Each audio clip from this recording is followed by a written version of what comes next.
Amélie, on a remis le son. Est-ce que tu nous entends bien? Oui, Moi aussi. Ah, merci.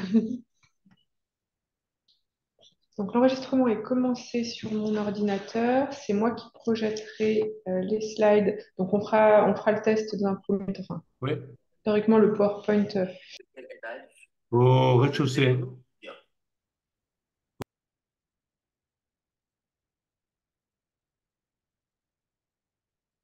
j'entends plus. C'est peut-être moi qui ai fait une mauvaise manip.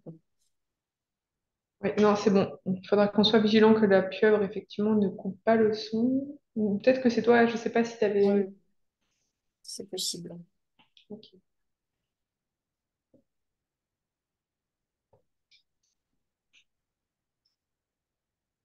Donc là, actuellement, il y a 25 personnes de connectées. J'ai vu 296 inscrits, moi, normalement. C'est monté jusqu'à 286.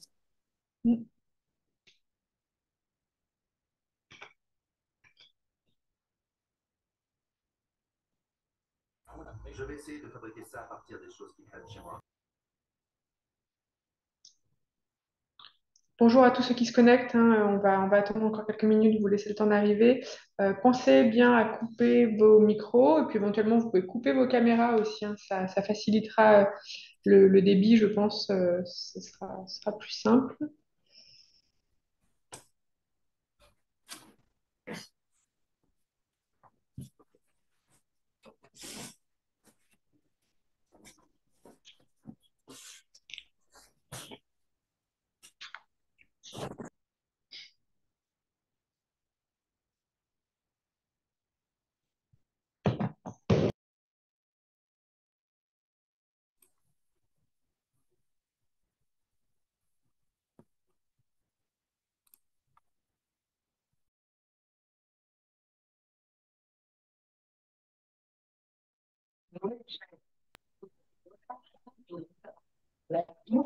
Bonjour à tous, 31 connectés.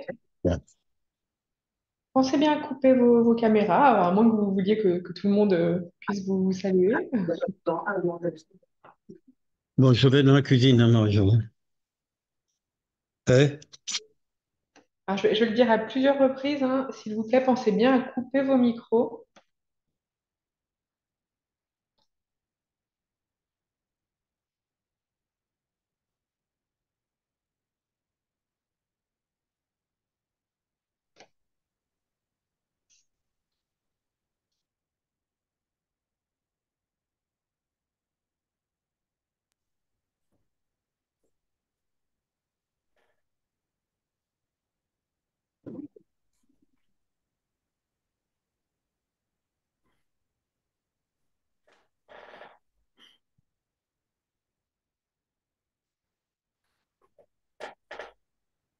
Ok.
Amélie, j'ai remis le micro.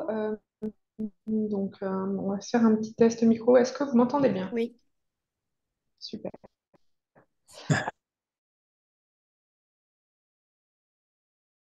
Alors, bienvenue Oui, à c'est Système Logistique. Donc, déjà, bienvenue. Je vous demanderai, s'il vous plaît, de bien penser à éteindre vos caméras et à bien éteindre vos micros. Vous avez le chat à votre disposition pour nous poser des questions. Donc, n'hésitez pas à poser des questions, à discuter. On sélectionnera les questions pour le temps d'échange à la fin. Écoutez, vous êtes 71 connectés actuellement, ça me semble pas mal. Il est l'heure, donc nous allons commencer. Bonjour à tous, bienvenue pour notre deuxième webconférence. Donc, c'est une conférence du groupe métier énergie nucléaire. Alors, c'est un groupe qui est jeune, hein, il a été créé à l'été 2023 sous l'impulsion de Amélie Berthe. Amélie Berthe qui est connectée actuellement et que vous apercevrez tout à l'heure donc, quand elle mettra la caméra pour le temps d'échange, celle qui posera les questions à notre intervenante. Donc, c'est un groupe métier assez jeune qui a vocation à, voilà, à partager, s'informer sur le domaine de l'énergie nucléaire au sens très large. Pourquoi pas se rencontrer, hein, on essaiera de faire aussi des événements en présentiel. Et donc, actuellement, bien sûr, nous sommes rattachés à l'association des alumni de l'INSA. Et cette assoce que vous connaissez bien tous maintenant, donc elle a vocation d'accompagner les élèves ingénieurs, à la fois pour le domaine de l'ingénierie, leur recherche d'emploi, et puis ensuite le partage et le réseau. Euh, je vous en dis quelques mots, hein. Je vais faire assez court parce que bien sûr, c'est pas moi que vous voulez entendre aujourd'hui. Donc, qu'est-ce qu'on organise? L'association organise des visites, des conférences, de l'aide aux futurs diplômés, s'ils en ont besoin, s'ils en font la demande. Il y a pas mal de partenariats avec différentes assos, de l'INSA, du réseau INSA et à l'extérieur. Et enfin, on essaie de se rencontrer parce que ça nous fait plaisir aussi de vous voir et de vous rencontrer. Euh, Quelques visites culturelles et conviviales, hein. D'ailleurs, je vous invite à jeter un œil à tous nos groupes régionaux et nos groupes métiers qui existent, qui sont divers et variés et tous très intéressants. Et donc, vous êtes là aujourd'hui pour notre deuxième événement. Donc, le premier, c'était en novembre dernier sur le thème du nouveau nucléaire. C'était déjà une webconférence. Et donc là, on est là aujourd'hui pour notre deuxième webconférence qui a pour thème l'organisation d'une centrale nucléaire de production d'électricité, hein. On parlera de CNPE tout au long de notre présentation. On va aborder les points à la fois sûreté, exploitation et organisation. Et on a la chance d'avoir Elvire Char avec nous aujourd'hui, qui va mettre un petit peu peut-être sa caméra. Elvire, si tu peux bien mettre ta caméra. Voilà, donc vous apercevez Elvire. Et je vais la laisser se présenter. Alors, oui, je vous ai déjà quasiment tout dit. Donc, Elvire va nous faire sa présentation jusqu'à environ 20 heures. Et ensuite, il y aura un temps d'échange, questions-réponses. Ensuite, on se dira au revoir et on mettra à dispo sur YouTube l'ensemble du webinaire. Voilà, donc Elvire, c'est à toi. Merci Marie, bonjour à toutes et à tous. Est-ce que vous m'entendez bien?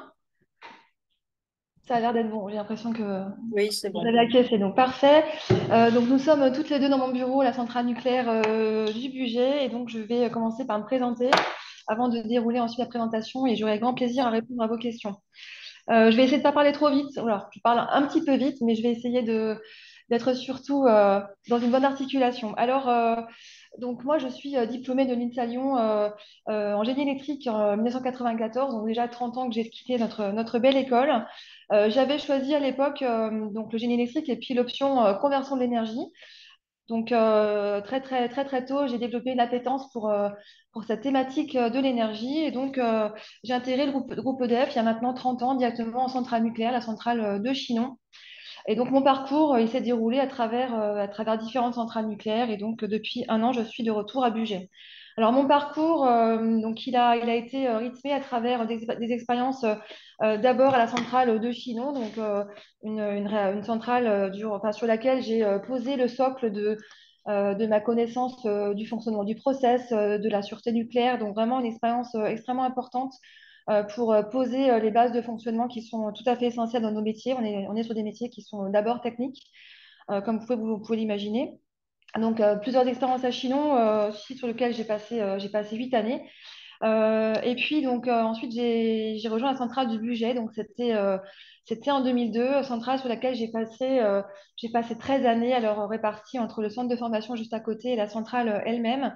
Donc, j'ai fait plein de choses passionnantes. Je me suis occupée à la fois de ressources humaines, de développement de compétences. Ensuite, j'ai managé un service d'ingénierie, un service de maintenance. Je me suis occupée de production.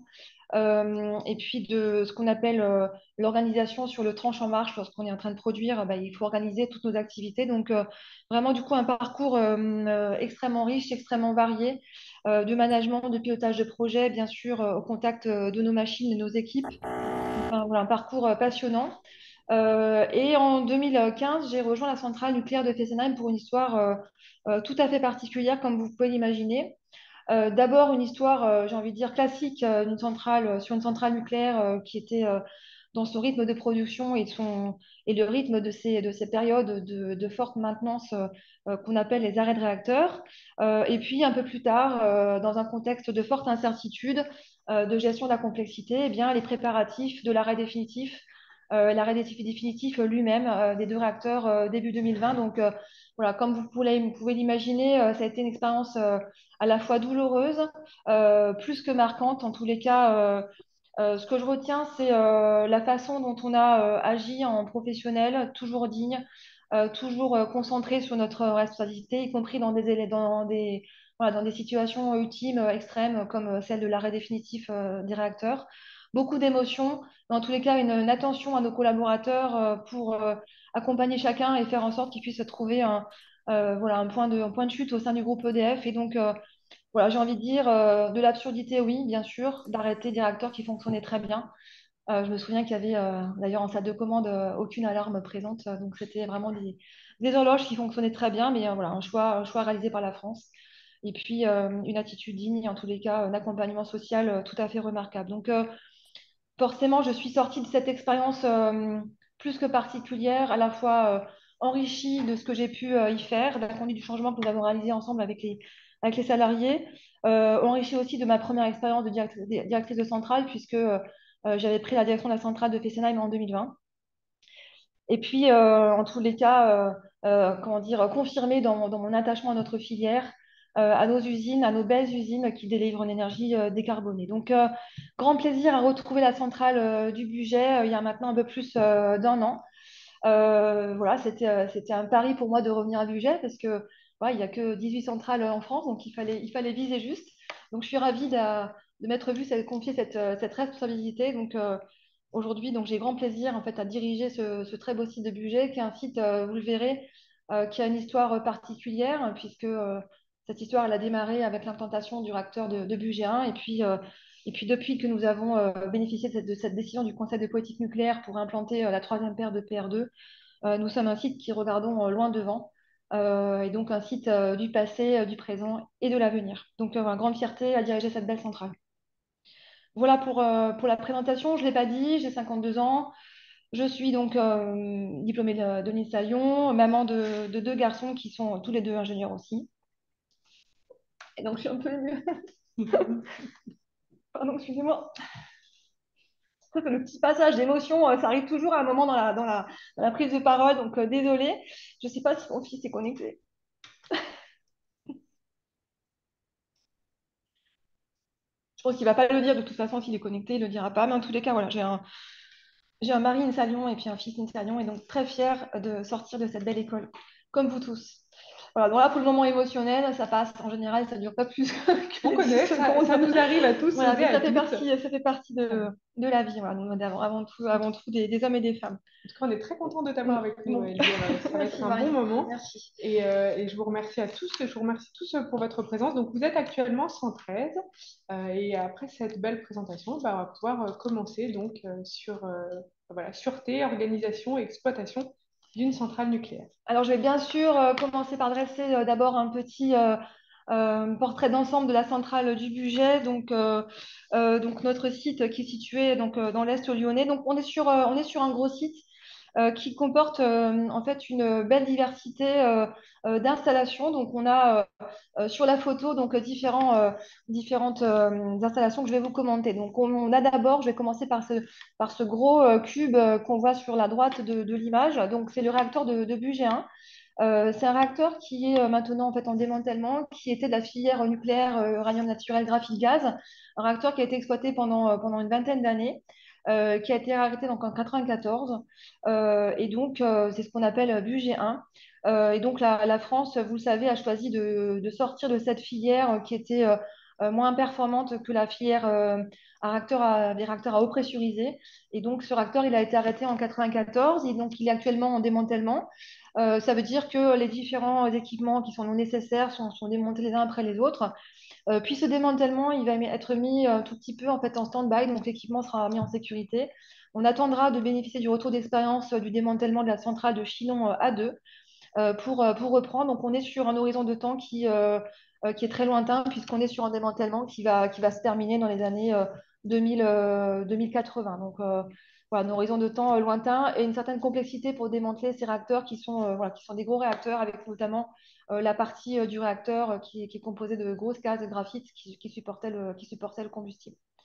Ensuite, vous voyez donc les deux salles des machines. Donc, ce sont les bâtiments rectangulaires en longueur, donc qui fonctionnent par paire. Donc, on va trouver les réacteurs 2 et 3, puis les réacteurs 4 et 5, donc avec leur bâtiment réacteur cylindrique juste derrière. Et puis, donc, les tours aéro-réfrigérantes qui ne bénéficient qu'au réacteur numéro 4 et 5, puisqu'on a une particularité de conception à Bugey. On a donc deux réacteurs qui sont refroidis directement par le Rhône. Donc, c'est ce qu'on appelle le circuit ouvert. Ça veut dire que le Rhône, en fait, il y a de l'eau qui est prélevée dans le Rhône pour refroidir la partie de la salle des machines, ce qu'on appelle le condenseur. Et pour les réacteurs numéro 4 et 5, ben, ce refroidissement, il passe par des tours aéro-réfrigérantes, puisqu'on est sur un échange atmosphérique. On va trouver sur le site aussi, donc complètement à droite, une installation qui est récente, qui est en activité depuis un peu plus de 2 ans, qu'on appelle ICEDA. C'est une installation qui permet l'entreposage de déchets activés à vie longue. Donc c'est voilà, c'est un type de déchet qui attend du coup la filière d'entreposage définitif, de stockage définitif profond, donc à Bure.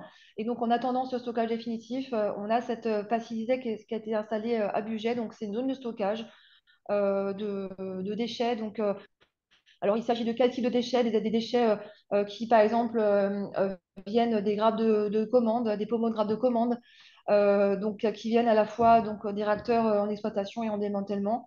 Et donc, à cet endroit-là, on commence à entreposer des colis qui sont conditionnés en fait en coque béton de déchets dans l'attente de la solution définitive, donc CIGEO à Bure.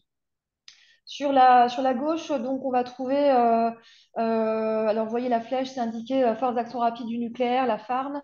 Donc ça, c'est en fait une disposition organisationnelle qui a été donc, implantée par EDF après Fukushima, donc dès 2012. Donc ce sont à la fois des effectifs et puis des matériels qui sont projetables un peu partout sur le parc nucléaire français en situation accidentelle. Donc à Bugey, nous avons un des services régionaux de la FARN. Il y a 4 services régionaux en France, donc à Dampierre, à Civaux et puis à Palluel. Et donc à Bugey, nous avons donc un de ces services.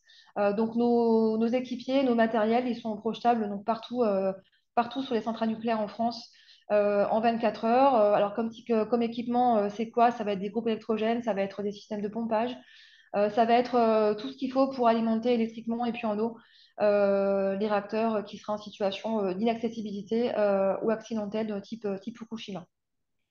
Donc une disposition organisationnelle particulière. Ensuite, sur le devant de la photo, donc, vous voyez, c'est indiqué diesel du team secours. Donc ce sont des diesels qui ont été implantés dans le cadre du post-Fukushima, donc sur l'ensemble des sites nucléaires. Donc pour Bugey, c'était en 2019. Donc, ce sont des groupes électrogènes qui sont installés dans des bâtiments qui sont très robustes, en fait, qui résistent à l'ensemble des agressions et donc qui permettent d'alimenter quelques équipements très importants qu'on appelle le noyau dur nécessaire en situation accidentelle. Donc, des groupes électrogènes qui sont donc alimentables par la FARN et qui ont une autonomie de 72 heures et qui résistent à la fois au séisme, aux agressions type inondation et puis tornade. Donc une grosse robustesse pour ces équipements de secours et qui viennent compléter les systèmes redondants qui existaient déjà précédemment au niveau de la conception de la centrale. Et puis, particularité, donc, on va trouver donc, juste à côté du site donc, un campus de formation qui permet donc, de dispenser des formations à destination de l'ensemble du parc nucléaire, en particulier les services de maintenance. Donc, c'est un gros campus de formation. Intramuros de la centrale, on va disposer de deux simulateurs pleine échelle qui sont la réplique exacte de nos salles de commande pour former notre personnel. Donc un gros site. On est sur, on le verra tout à l'heure, une implantation qui est somme toute comment dire, assez ramassée. Donc on a une certaine densité quand même industrielle de bâtiments sur le site de Bugey. Donc on est situé à l'est de Lyon. Particularité, c'est qu'on est au carrefour de 3 départements. On est situé dans l'Ain, mais au carrefour de 3 départements. Et puis on a un périmètre du plan particulier d'intervention qui vient flirter avec la métropole de Lyon. Donc vous voyez les cercles concentriques. Donc ce périmètre, c'est un périmètre organisationnel donc, qui permet aux différentes communes du périmètre et aux préfectures concernées de se préorganiser pour être en capacité de gérer à des situations de crise. Ça ne veut pas dire que sur la limite de ce périmètre, tout s'arrête, mais ça veut dire que dans le périmètre, on a une organisation préétablie qui permet d'être plus réactif pour la gestion de la crise. Et ça, bien sûr, ça vient en complément de la gestion de la crise interne que nous pouvons avoir au niveau de la centrale elle-même. Donc, des relations privilégiées avec le territoire de l'Ain, bien sûr, une proximité avec l'Isère et puis des contacts aussi avec le Rhône. Nous avons une commission locale d'information qui est réunie périodiquement, qui permet de donner à voir sur notre activité, notre maîtrise, bien sûr, et puis nos perspectives industrielles. Tu peux y aller, voilà. Alors, donc je l'ai dit, donc 4 réacteurs nucléaires de 900 MW chacun qui ont été mis en service donc coup sur coup en 1978 et 79, un réacteur en déconstruction. Ce qu'on délivre chaque année, c'est donc environ 20 TWh, donc ça dépend bien sûr du programme de marche qu'on va avoir et puis en particulier du programme d'entretien et d'arrêt de réacteur. Donc voilà, c'est un chiffre moyen, on peut avoir parfois un peu plus, parfois un peu moins. Ça représente 40% de la consommation dans la région Aura. Et tout ça, c'est délivré sur une surface, une emprise au sol qui est assez limitée, donc 100 hectares. 100 hectares, c'est aussi la raison pour laquelle on a un bilan carbone qui est très très bon sur les centrales nucléaires. On est sur 4 grammes de CO2 par kilowattheure. C'est parce que nos usines, en fait, elles sont très ramassées. Elles délivrent en fait une énergie qui est dense, qui est décarbonée, qui est pilotable. Donc beaucoup d'énergie sur finalement peu d'emprise foncière et puis peu de surface. Ça, c'est ce qui fait la particularité de nos usines. Et dans la transition énergétique dans laquelle notre activité s'inscrit, les enjeux de flexibilité et de capacité à moduler notre production, ils sont aussi très importants. Et nous y participons de manière très volontariste. Alors, chaque année, on réalise beaucoup d'investissements, à la fois pour en fait, faire des remplacements de composants, mais aussi pour faire de l'entretien de nos installations, faire des modifications. Donc, ces contrats, on va chercher à les maximiser avec des partenaires en local. Donc, vous voyez les chiffres qui sont indiqués. Donc, c'est quelque chose qu'on challenge. On a quasiment 400 partenaires locaux dont certains sont des partenaires très fidèles et qui sont mobilisés au quotidien pour réussir notre programme industriel. Donc, on cherche toujours en fait, à maximiser le bénéfice économique pour le territoire. La fiscalité, elle est aussi très importante pour nos usines. Vous voyez, donc c'est près de 80 millions d'euros de taxes qui sont versées avec des clés de répartition, bien sûr, entre le local et puis le niveau national. Donc, vous voyez une partie qui va au territoire, une partie qui va au niveau national. Qui participe à la dynamique économique sur le territoire. On est inscrit dans un programme industriel qu'on appelle le grand carénage. Vous en avez certainement entendu parler. Donc aujourd'hui, Bugey, on est sur le rendez-vous de nos 40 ans. Donc nos réacteurs, ils sont en train de terminer leur check-up des 40 ans. Alors qu'est-ce qu'on fait tous les 10 ans en France sur nos réacteurs? En fait, on fait ce qu'on appelle un réexamen de sûreté. Donc ça, c'est ce que nous impose la réglementation de la sûreté en France. Donc c'est une particularité en France. Tous les 10 ans, en fait, on vérifie à la fois la conformité de nos installations et puis, en fait, on améliore l'installation par des modifications matérielles et intellectuelles pour monter le niveau de conception et rechercher le meilleur standard à l'international. Donc, c'est ce qu'on est en train de faire autour du rendez-vous des 40 ans. Donc, c'est ce qu'on appelle le quatrième examen de sûreté. C'est ce qu'on appelle aussi le grand carénage, donc des travaux qui sont extrêmement consistants pour améliorer et permettre une exploitation performante et durable. Donc, ça représente, je vous ai mis le chiffre, ça représente sur une période qui va quasiment durer une dizaine d'années, 2,1 milliards d'investissements au bénéfice et de la sûreté de notre performance d'exploitation. Donc, voilà, en fait, on est vraiment un site à la fois qui produit, mais qui est très en mouvement et en permanence en amélioration pour bénéficier du meilleur retour d'expérience au titre de la sûreté à l'international. Un site nucléaire, c'est aussi bien sûr d'abord en fait des compétences. Nous sommes 1450 salariés EDF. Nous avons à nos côtés en permanence 600 salariés permanents des partenaires industriels.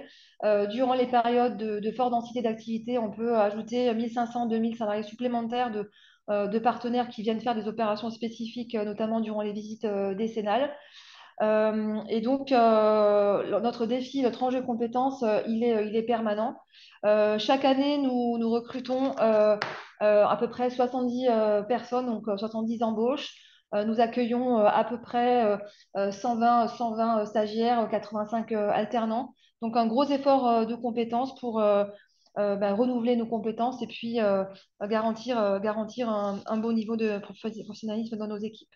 On est extrêmement bien maillé sur les entités du territoire, les lycées, les CFA, qui sont très dynamiques pour adapter leur diplôme en fait, à nos besoins.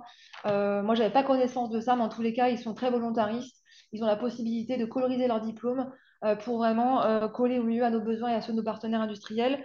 Voilà, j'ai en tête le lycée de la Plaine de l'Ain, j'ai en tête le CFA de Bourg-Péronas, j'ai en tête le lycée Bérard à Ambérieu, donc vraiment des partenaires qui sont à nos côtés pour donner envie aux jeunes de nous rejoindre et puis leur permettre d'obtenir leur diplôme.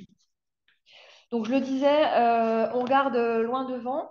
Alors, d'abord parce que donc, nos réacteurs, ils sont sur leur rendez-vous des 40 ans. Donc, ça veut dire qu'on est en train d'ouvrir l'horizon des 50, voire des 60, et pourquoi pas au-delà d'exploitation sur les réacteurs existants.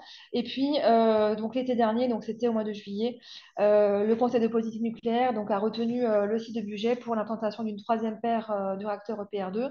On est au tout début d'un processus, bien sûr, qui va être très long. Voilà, la mise en service, on est sur les années 2042-2045, donc on est dans 20 ans. C'est un processus qui va se dérouler pas à pas. Donc, en tous les cas, c'est une orientation extrêmement positive et accueillie comme telle par le territoire, bien sûr, par les salariés de la centrale, par nos partenaires, voilà, par les jeunes pour qui ça offre des perspectives passionnantes. Bien sûr, ça nous engage encore à être un peu plus sérieux puisque on a parfaitement conscience que tout ça, ça va aussi ramener de l'exposition au-dessus de nous et pas toujours que d'expositions très positives. Mais en tous les cas, voilà, ça offre des perspectives très, très positives pour notre filière, pour le site. Et vous pouvez imaginer, après ce que j'ai pu vivre à Fessenheim, comment j'ai pu recevoir tout ça positivement moi-même aussi. Donc, alors le calendrier sur EPR2, juste quelques mots. Donc, voilà, donc mise en service 2042-2045. Voilà, le chemin, il va se dérouler pas à pas. La saisine de la CNDP a été réalisée là très récemment. La CNDP a confirmé qu'un débat public serait organisé début 2025. On pourra bénéficier de la loi qui a été promulguée avant l'été dernier pour comment dire, faire les travaux préparatifs. Donc, ce sera certainement dans les années 2028-2029, des travaux préparatifs avant d'avoir obtenu l'autorisation de création de l'INB. Et puis donc, début de travaux sur l'INB elle-même après l'autorisation de création. Là, on est sur les années 2032-2033. Voilà, donc un calendrier du temps long, mais qui marque positivement les perspectives pour le site et le territoire. Et donc une mobilisation qui s'organise sous l'animation de la préfète de région pour mettre en mouvement les acteurs du territoire afin de disposer de tout ce qu'il faudra pour accueillir ce grand chantier. Ce sera au pic du chantier plus de 8000 travailleurs supplémentaires qui viendront sous la zone. Donc il faudra permettre leur hébergement, leur restauration et bien sûr les transports routiers. Alors, je vais parler un tout petit peu de fonctionnement. Donc, je le disais, la particularité qu'on a donc à la centrale du budget, c'est d'avoir des conceptions au niveau de la source froide qui sont différentes entre les réacteurs 2 et 3, donc à gauche, circuit ouvert, et à droite, circuit fermé. Donc, ce qu'il faut comprendre, c'est vraiment la partie qui refroidit le condenseur au niveau de la salle des machines, condenseur qui vient du coup transformer en eau la vapeur qui a entraîné la turbine. C'est cette partie-là qui va être différente entre les deux paires de tranches. Alors, chez nous, on dit tranche, réacteur, c'est la même chose. Donc, je vais souvent dire tranche, je m'en excuse par avance. Donc, je vais commenter le fonctionnement sur la diapo de gauche, sur la partie gauche. Donc, vous allez trouver donc, le circuit primaire. Donc, voilà, c'est là, c'est la partie comment dire, où va se trouver la réaction en chaîne et puis potentiellement la radioactivité. Donc, ce circuit primaire, il est situé dans le bâtiment réacteur. Donc, il est composé de la cuve du réacteur. Il est composé aussi d'un pressuriseur donc, qui permet de réguler la pression du circuit, des générateurs de vapeur qui permettent de faire l'échange avec le circuit secondaire pour amener les calories dans la salle des machines. Et puis, on va trouver les pompes primaires qui font la circulation. Donc, tout ça, ça se trouve dans le bâtiment réacteur. Le bâtiment réacteur, quand on est en fonctionnement, il est fermé, on n'y rentre pas, on n'a pas besoin d'y rentrer. Voilà, c'est un bâtiment qui est complètement fermé.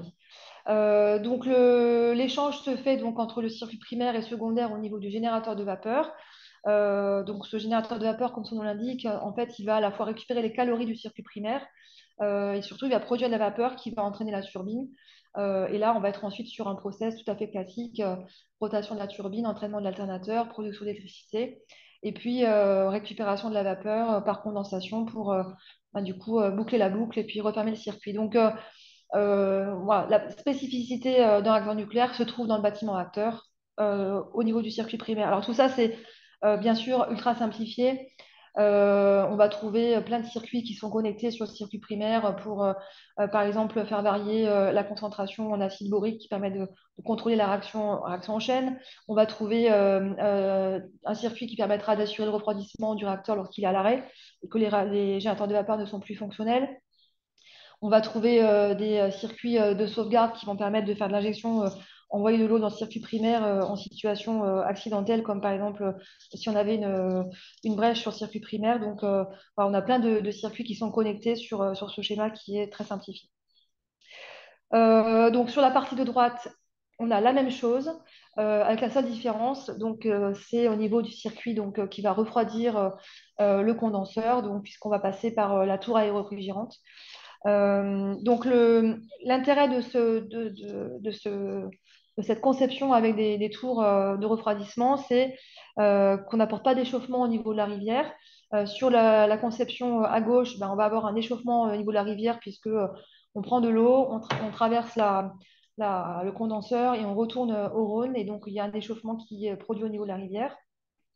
Il n'y a pas de consommation, alors que sur le schéma qui est situé à droite, on va trouver donc, ces tours aéro-réfrigérantes.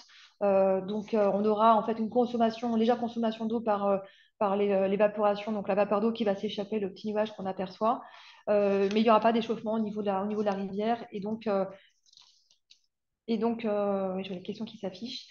Donc, très peu de consommation et pas d'échauffement par contre sur cette conception avec tour aéro-réfrigérante. Il faut savoir que les réacteurs EPR2 en bord de rivière, ils seront forcément de cette conception avec des tours aéro-réfrigérantes. Pour le choix du budget, c'est un choix historique, c'était un choix hybride au moment de la conception qui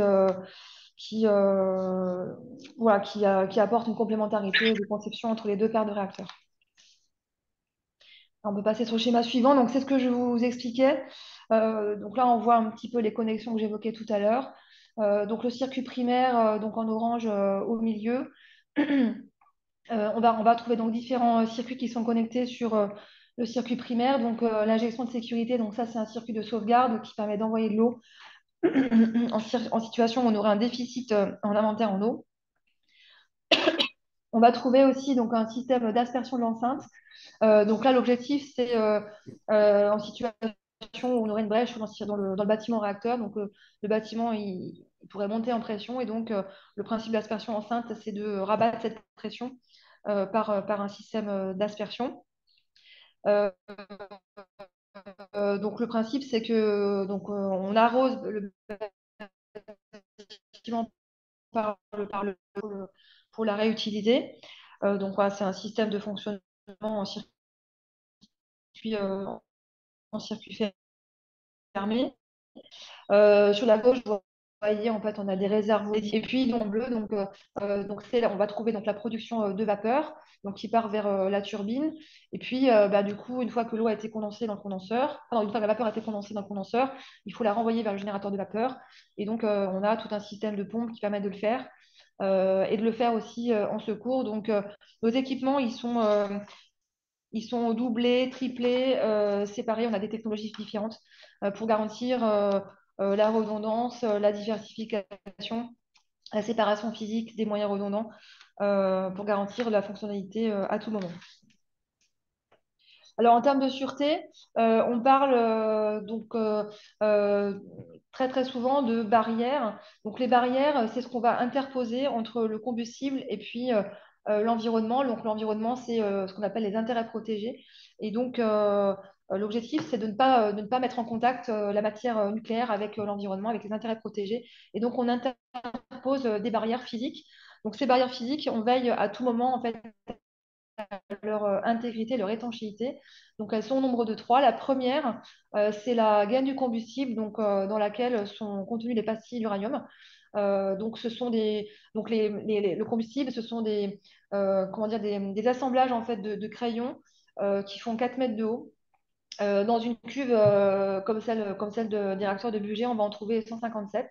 Donc, ce sont des grands assemblages qui sont donc rentrés de manière très serrée dans la cuve des réacteurs. Et donc, c'est là-dedans qu'on va trouver donc, les pastilles d'uranium. Donc, la première barrière, c'est la gaine du combustible. Donc, on surveille son intégrité à travers les paramètres chimiques et radiochimiques de l'eau du circuit primaire. Donc, on surveille en continu durant notre exploitation. Et bien sûr, on le surveille aussi, on le contrôle aussi lorsqu'on décharge le combustible, on vérifie qu'il n'est pas endommagé. Ensuite, on va trouver donc le deuxième barrière, c'est le circuit primaire. Donc, c'est ce qui est dessiné en orange. Donc, l'enveloppe de circuit primaire, elle constitue une barrière. Donc, de la même manière, on vérifie durant l'exploitation à tout moment son intégrité. Donc, ça, on le fait avec un bilan de fuite. Donc, on fait ça tous les jours pour s'assurer que on n'a pas de fuite inacceptable sur cette deuxième barrière. Et la troisième, ça va être le bâtiment lui-même. Donc, de la même manière, on va surveiller en continu la pression dans l'enceinte de confinement. Et donc, régulièrement, puisqu'on peut avoir un phénomène de pressurisation par le fonctionnement et par notamment en fait, l'utilisation de l'air comprimé dans le bâtiment, régulièrement, on va dépressuriser l'enceinte parce qu'elle va se gonfler un tout petit peu de quelques dizaines de millibars. Et donc, on va la dépressuriser pour garantir à tout moment qu'on conserve le plus de marge possible quant à sa pressurisation. Donc, trois barrières de sûreté qui permettent d'interposer des barrières physiques entre le combustible et puis l'environnement et qu'on scrute en continu. Ensuite, on va surveiller ce qu'on appelle les fonctions de sûreté. Donc là, on est plutôt sur ce qui permet d'assurer la sûreté nucléaire. Donc, il faut à la fois s'assurer qu'on n'a pas de réaction en chaîne, donc maîtriser la réaction en chaîne qui se passe dans la cuve des réacteurs. Ensuite, il faut refroidir le combustible, et ça, y compris lorsque le réacteur est à l'arrêt, puisqu'on va avoir une puissance résiduelle par la décroissance radioactive qui va continuer à s'opérer. Et puis, à tout moment, il faudra garantir le confinement de la radioactivité, et ça, notamment, on s'appuiera sur les barrières qu'on évoquait tout à l'heure. Donc, la réaction en chaîne, comment est-ce qu'on la contrôle? On la contrôle en utilisant à la fois de l'acide borique qui du coup est d'eutrophage et puis les grappes de contrôle qu'on introduit par le haut donc dans les assemblages combustibles. Et puis on peut mesurer bien sûr par différents systèmes de mesure quel est le niveau de réaction en chaîne dans le cœur du réacteur. Le refroidissement, ben, on le fait en fait par l'injection d'eau. Donc dans tous nos circuits, on va utiliser de l'eau pour transporter des calories. Donc l'objectif, ce sera de mettre de l'eau et de la faire circuler pour l'amener vers la source froide. Et puis bah, le confinement, c'est ce que j'évoquais, c'est la surveillance de l'intégrité des 3 barrières. Donc c'est ce qu'on appelle les fonctions de sûreté. Donc à tout moment, on veille en fait à l'état de ces fonctions de sûreté. Et ça, on le fait qu'on soit en fonctionnement normal ou en situation de fonctionnement dégradé, voire accidentel. C'est ce qu'on va surveiller pour garantir la maîtrise de nos réacteurs. Alors, je le disais, on est donc actuellement donc à Bugey, embarqué dans un calendrier industriel qui est absolument majeur, autour du 4e examen de sûreté décennale, donc autour des 40 ans. On est en train de terminer ce rendez-vous industriel des 40 ans, puisque le réacteur numéro 3, il est actuellement en visite décennale, donc on est en train de la terminer, et ce sera la dernière de la série des 40 ans. Donc après, bah, ça permettra d'exploiter jusqu'à 50 ans, voire au-delà. Le principe en France, c'est que voilà, on doit chercher l'accord de l'autorité de sûreté nucléaire, donc qui nous contrôle, qui nous inspecte, qui délivre des autorisations pour fonctionner pendant 10 ans supplémentaires.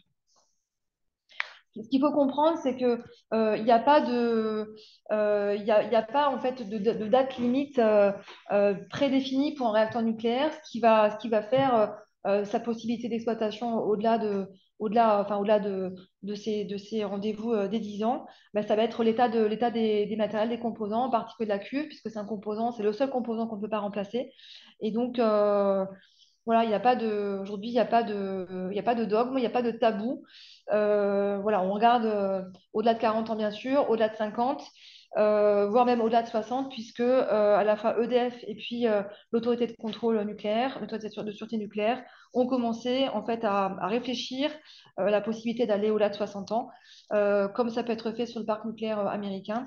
Et donc, voilà, ce qui quelque part fait le juge de paix sur nos installations, c'est bien l'état de nos matériels et de la cuve en particulier, puisque elle, on ne peut pas la remplacer. Donc, je le disais, un programme industriel très dense, 2,1 milliards en fait d'investissements, de travaux donc, sur une dizaine d'années. Donc, ce sont des opérations extrêmement lourdes. Il y a vraiment en fait, un enjeu de maîtrise opérationnelle sur nos programmes qui est permanent, nos programmes d'arrêt de tranche, d'arrêt de réacteur. Et donc, nous nous appuyons sur des outils en fait, qui permettent de garantir la bonne maîtrise de nos activités, des outils qui s'inspirent des meilleurs standards à l'international, bien sûr, puisque nous partageons aussi nos pratiques avec les exploitants nucléaires mondiaux. Donc, on va trouver ce qu'on appelle les pratiques de fiabilisation. Par exemple, nous avons des protocoles de communication pour garantir la bonne transmission d'un ordre. Nous avons aussi des protocoles qui permettent de s'assurer qu'on travaille sur le bon équipement. Donc l'autocontrôle, la communication sécurisée. On va trouver aussi des protocoles de contrôle croisé entre pairs lorsqu'on va faire un geste irréversible, donc ce qu'on appelle les pratiques de fiabilisation. Bien sûr, sur toutes nos activités, nous réalisons toujours des analyses de risque. Ça, c'est un standard qui s'applique à nous depuis toujours. Notre focus terrain, en fait, il est très important puisque c'est là que la performance se délivre. Et donc nos équipes, nos managers, nos chargés d'affaires, les personnes qui pilotent nos activités, y compris bien sûr celles qui sont faites par nos partenaires industriels, elles sont beaucoup présentes sur le terrain puisque c'est là qu'on va devoir maîtriser nos chantiers, maîtriser la qualité de réalisation.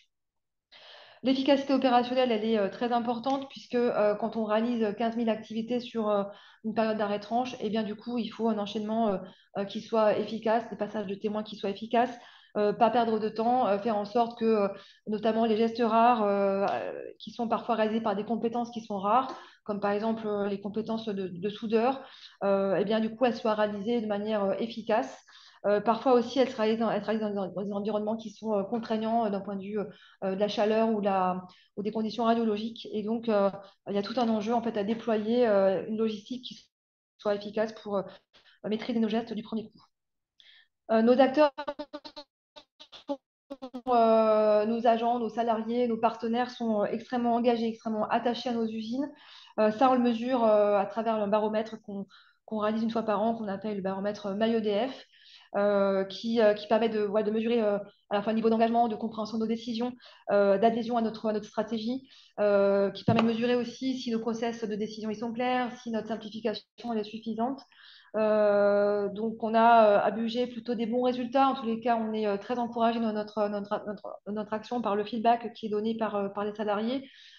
Tout ça, moi, je le reçois avec beaucoup d'humilité. Ça se gagne au quotidien.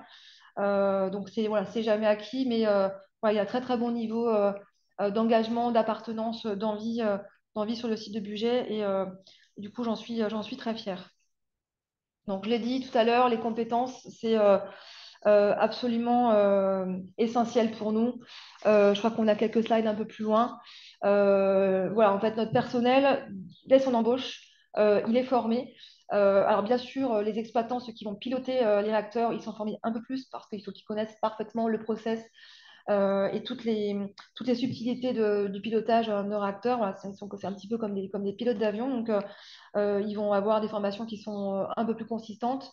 C'est à peu près 2 ans de formation quand on est ingénieur pour devenir pilote d'une salle de commande. Donc ça se passe d'abord en théorie, puis après sur simulateur. Donc il faut vraiment s'entraîner en fait à ce pilotage. Quand on vient d'un parcours un peu plus de terrain, bah, du coup ça peut prendre plus de temps, hein. On a aussi des filières internes, par exemple des gens qui ont été embauchés comme techniciens, qui vont développer d'abord 5-6 années d'expérience sur le terrain avant de ensuite se projeter vers des métiers dans les salles de commande. Voilà, donc on a un gros effort de formation qui est dispensé pour les nouveaux entrants, pour maintenir les compétences. Mais en tous les cas, on a des possibilités de parcours pro qui sont très intéressantes. Tout à l'heure, on verra quels sont les emplois sur lesquels on recrute. Alors, on Alors, passe sur les- gestion de l'eau, du coup, ou oui, de peut-être que ça c'est un petit peu Ouais, mais compliqué. je vais aller, Ouais, je vais je aller peux passer. plus loin. On pourra y Hop. revenir si vous êtes intéressé. Alors, hop, tac. Voilà. Crise et PUI Oui, crise. ou Allez, la je- crise, ouais, c'est bien. Ouais. ok. Alors, donc la gestion de crise, elle fait partie des dispositions qu'il faut qu'on garantisse comme opérationnelles à tout moment. Donc, bien sûr, notre job, c'est d'exploiter les réacteurs en toute sûreté. C'est de réaliser en fait les opérations de maintenance, d'entretien, donc qui sont les périodes de forte densité d'activité avec un bon niveau de maîtrise, puisque c'est là que se joue en fait la trajectoire de production pour un site nucléaire. C'est durant les périodes d'arrêt franche que ça se joue. Mais il faut aussi garantir à tout moment qu'on sait gérer une situation incidentelle ou accidentelle. Et donc, c'est pour ça qu'on a une organisation de crise qui est prédéfinie, articulée avec les services de la préfecture, avec l'ASN, et articulée avec le niveau national. Donc, c'est ce qu'on va voir. Tout ça, ça répond en fait à une réglementation. Donc, voilà, l'exploitant nucléaire, il doit, en toute situation, y compris accidentelle, répondre de sa maîtrise des enjeux de sûreté, de radioprotection et de protection de l'environnement. On a aussi des obligations qui s'appliquent à nous en termes de communication et de transparence. C'est bien sûr une fierté. C'est notre ADN. C'est ce qu'on doit à l'externe, au public. Mais c'est réglementé aussi, y compris en situation, bien sûr, accidentelle. Tout à l'heure, j'évoquais, donc je parlais de la phare, donc la force d'action rapide du nucléaire. Donc cette nouvelle disposition, elle est venue s'insérer dans l'organisation qui existait donc avant 2012 à EDF pour cette gestion de crise. Donc elle est venue compléter les dispositions organisationnelles pour gérer la crise. Donc, on le disait, on est interfacé sur les pouvoirs publics, donc la préfecture en particulier, et bien sûr sur les dispositions qui sont prises au niveau du périmètre du PPI, périmètre qu'on voyait tout à l'heure là sur la carte. Donc, ces dispositions qui sont préétablies au niveau des préfectures, au niveau des communes, pour la gestion de la crise. Donc, on doit faire chaque année des exercices pour tester cette organisation. Donc, on en fait chaque année à peu près 4 ou 5, voire même un petit peu plus, avec des compositions ou des choses qu'on va tester qui vont être différentes pour balayer en fait un scope suffisamment large des choses qu'on peut vouloir mettre en œuvre. On participe aussi à l'exercice qui sont réalisés au niveau national avec les différentes entités d'appui au niveau national.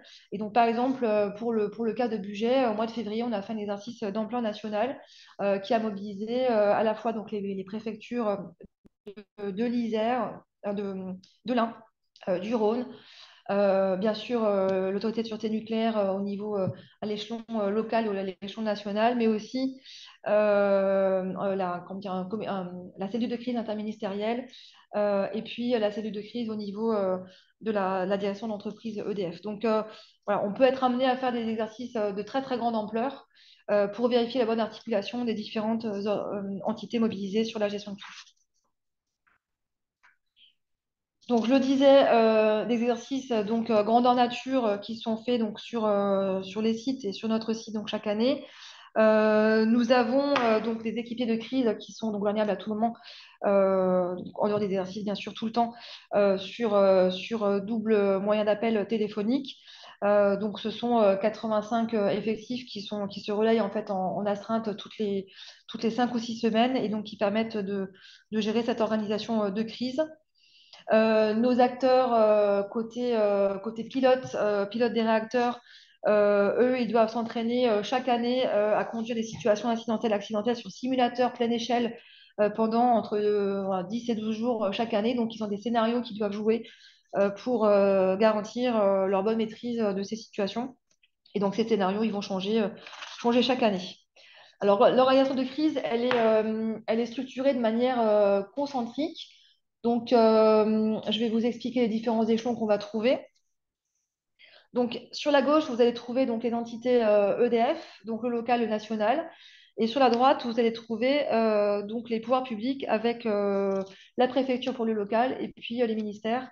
Avec, tout à l'heure, j'ai évoqué la cellule de crise interministérielle, les ministères au niveau national. On va trouver donc différents cercles en fait d'action entre guillemets. Donc un premier cercle d'action.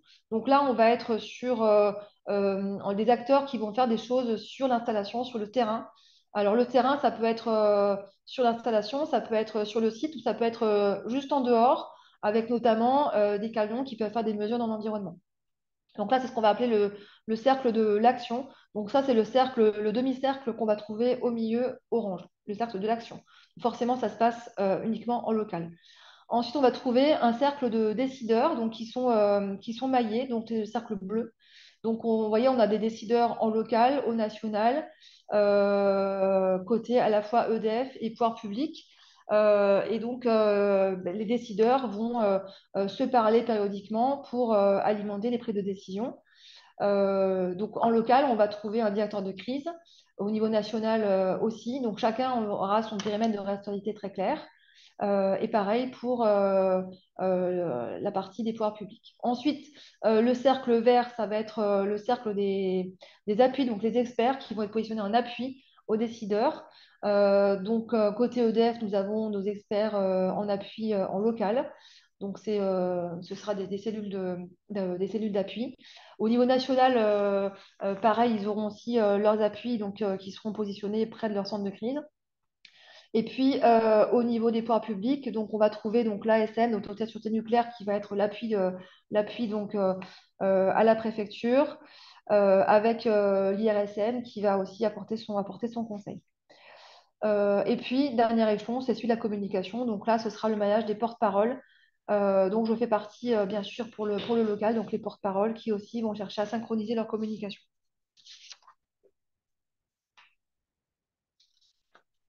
Voilà, donc en fait, une organisation qui est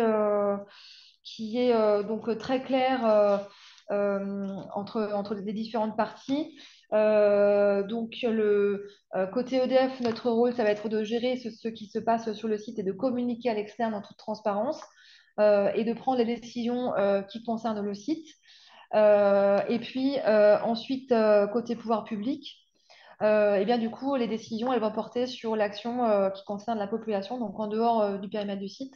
Et donc, vous comprenez bien qu'il faudra qu'il y ait une certaine cohérence entre ce qu'on a décidé pour le personnel sur le site et ce que va décider, par exemple, Madame la préfète de l'Ain pour ce qui concerne la population à l'extérieur. Donc, une articulation qui est très importante. Voilà, donc j'arrive au bout de cet exposé sur la crise. Concernant donc l'incendie, c'est un risque, le risque incendie, c'est un risque particulier sur nos installations puisque c'est le risque, j'ai envie de dire, le plus important. sur nos équipements. On a une organisation qui permet en fait à la fois de faire de la prévention, mais aussi de gérer de manière efficace la lutte contre l'incendie. Cette organisation, elle va reposer sur un premier degré d'autonomie que va avoir donc le site, le personnel dont il a la responsabilité, donc pour à la fois comment dire, constater ce qui se passe sur le terrain, faire les premiers gestes, et ensuite se mettre en relation avec les secours extérieurs, avec le SDIS de l'Ain qui nous concerne. On aura une mobilisation rapide des secours extérieurs. Nous avons donc fait évoluer notre organisation puisque à partir de 2025, nous aurons un prépositionnement donc intramuros d'une caserne, une petite caserne en fait de pompiers professionnels qui seront du coup dédiés à la centrale, qui seront dans la centrale et qui permettront de raccourcir les délais de mobilisation sur un éventuel sinistre qu'on aurait sur la centrale. Alors bien sûr, s'il se passait quelque chose à l'extérieur, juste à l'extérieur de la centrale, par convention, on permettrait à ces pompiers dédiés de porter secours à l'extérieur, mais ce sera plutôt des effectifs quand même dédiés à la gestion du risque incendie sur le site lui-même. De la même manière, nous avons aussi en fait un peloton de gendarmerie dédié à la centrale qui est en permanence intramuros du site. Donc, il dispose aussi d'une petite caserne intramuros et qui a d'ailleurs des compétences spécifiques du type GIGN pour faire de la gestion d'intrusion, la gestion de crise sécuritaire. Donc, quand je parle quand je parlais des entraînements tout à l'heure sur la gestion de la crise, voilà, le panel en fait, des situations qu'on va s'entraîner à gérer, il va être très, très, très, très vaste. Il va porter à la fois sur la gestion de situations techniques, de fortuits, j'ai envie de dire, matérielles, mais on va aussi s'entraîner à gérer des situations du type intrusion, malveillance ou agression externe, et bien sûr de type incendie. Donc, une grande variété de scénarios qui sont testés sur cet exercice.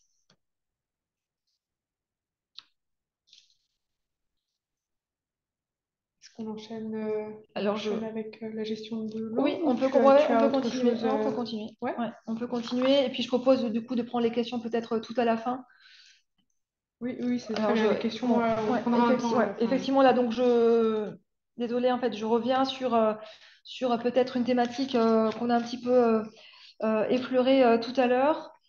Alors, mais pour vous donner quand même quelques chiffres sur un sujet qui attire beaucoup l'attention et c'est tout à fait normal dans un contexte de réchauffement climatique.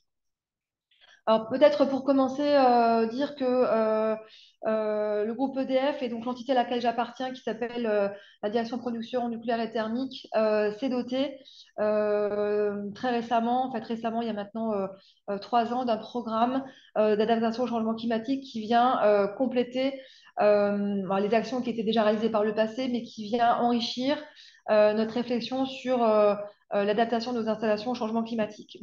Donc, qu'est-ce qui est réalisé par cette équipe qui s'appelle l'équipe ADAPT?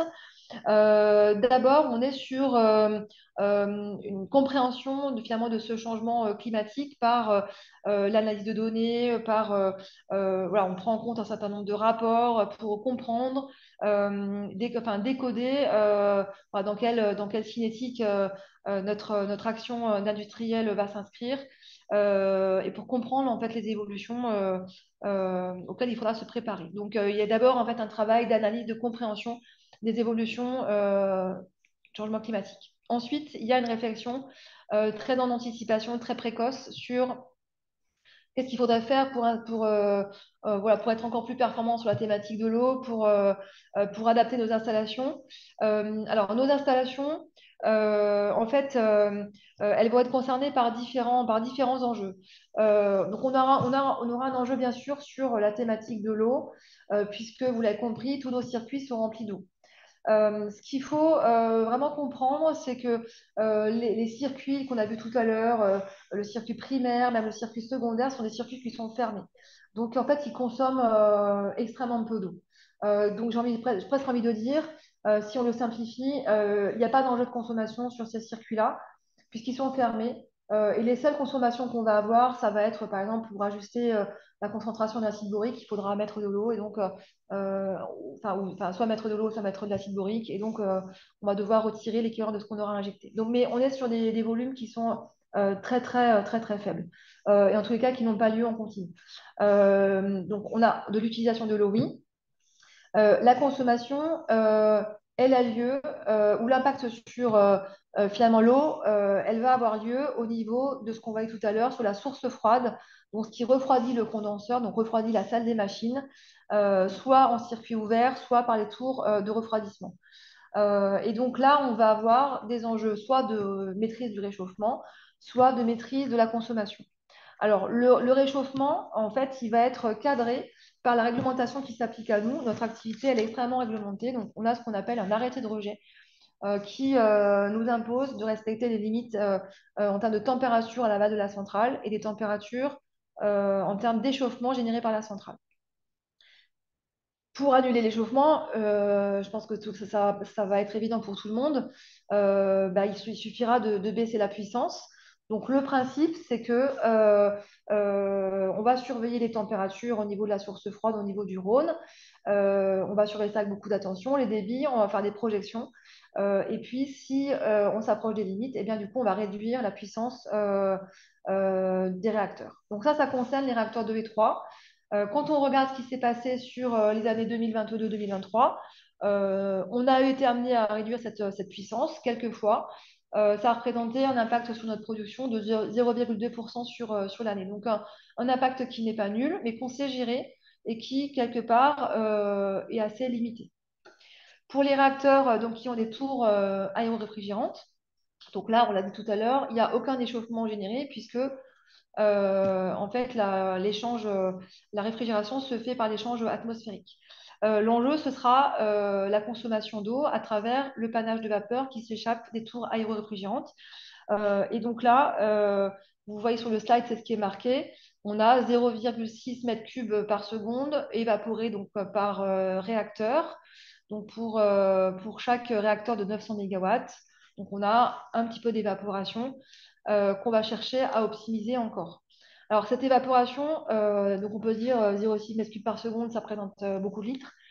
Si on le ramène au débit du Rhône, c'est pas nul, mais il n'y a pas de problématique. Le débit du Rhône moyen, il est de 450 m3 par seconde, garanti par convention avec les exploitants qui sont en amont, dont les exploitants suisses. On est sur 150 m3 par seconde. Voilà, donc fondamentalement, il n'y a pas de problématique de consommation, même si on va chercher à l'optimiser encore.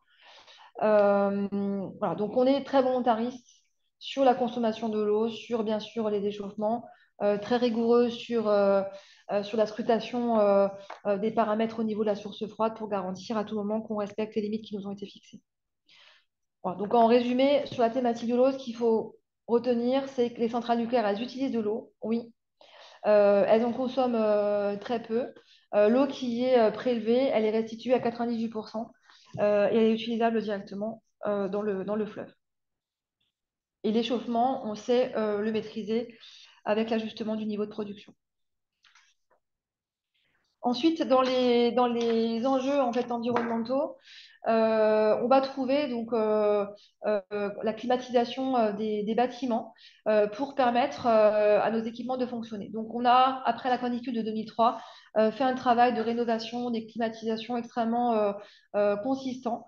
Donc, on a ajouté beaucoup de systèmes de climatisation sur les toitures pour garantir que on délivrait en fait, une ambiance acceptable pour nos équipements au titre de la sûreté. Donc ça a déjà été fait.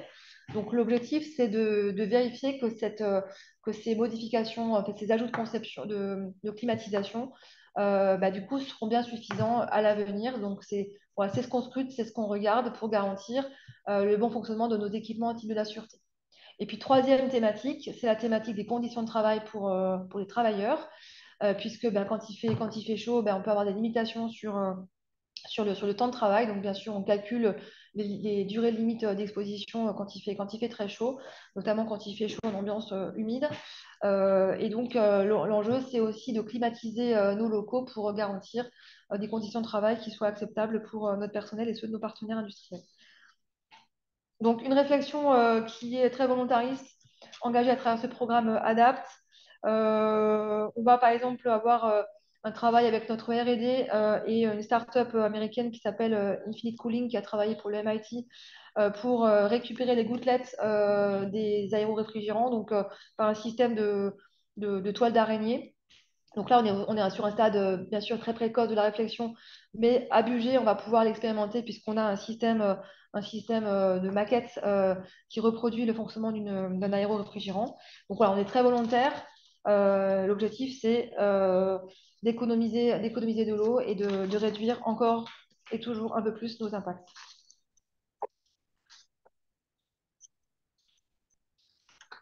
Donc voilà sur l'eau.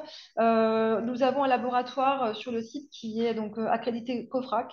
Ça veut dire qu'on a à la fois des effectifs, donc plusieurs dizaines de personnes qui sont donc qualifiées pour travailler dans ce laboratoire, qui en permanence font des prélèvements, relèvent des balises qui sont à la fois sur le site et dans le périmètre des 10 km autour du site. Donc, vous voyez en fait plusieurs milliers de prélèvements qui sont réalisés sur l'air, l'eau, la flore. Beaucoup d'analyses qui sont faites du coup dans notre laboratoire. Tout ça, c'est disponible sur le site internet de la centrale au titre de la transparence. Toutes ces données sont communiquées systématiquement, toutes les valeurs. Voilà, et sachez que de manière systématique, on respecte les limites qui sont fixées par l'arrêté de rejet qui cadre notre activité.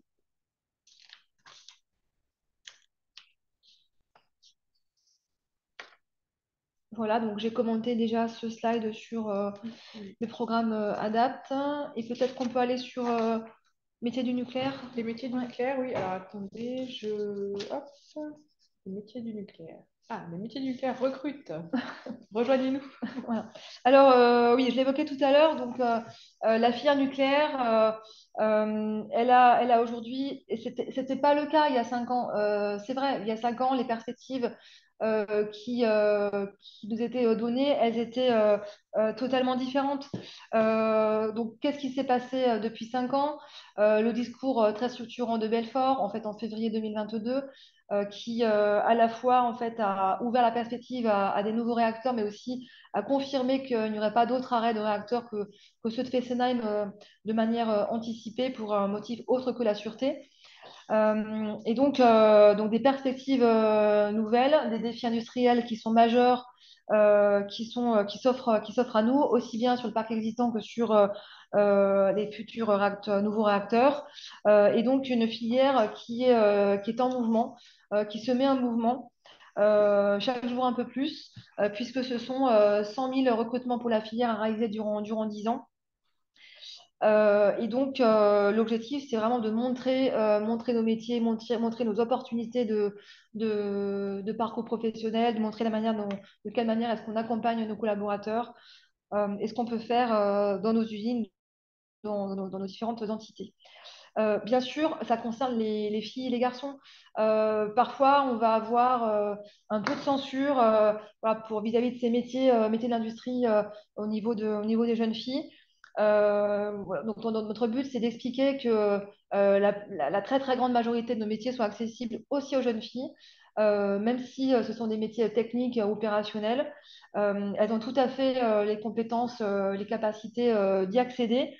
Et puis, on est sur des environnements qui se sont tout à fait modernisés en termes de pratiques managériales, en termes d'aménagement aussi du temps de travail avec le recours au télétravail voilà, qui a été rendu possible, notamment depuis l'épisode du Covid. J'ai envie de dire, les chakras se sont ouverts sur le sujet. On a su être agile en fait, à l'époque. on en bénéficie aujourd'hui. Donc, nos façons de travailler, elles sont modernes, elles sont très dématérialisées. Elles se passent certes sur des process des usines, sur un terrain industriel, mais à la fois, nos façons de manager nos équipes, d'accompagner les hommes et les femmes, elles sont tout à fait modernes et puis innovantes. Donc c'est important, voilà, vraiment d'expliquer aussi aux jeunes filles qu'elles peuvent faire des choses intéressantes. Donc on va bien sûr, en lien avec les écoles partenaires avec lesquelles on va tisser des conventions, on va encore un peu plus aller au contact des étudiants, des jeunes. On accueille beaucoup, beaucoup de visiteurs à la centrale du budget.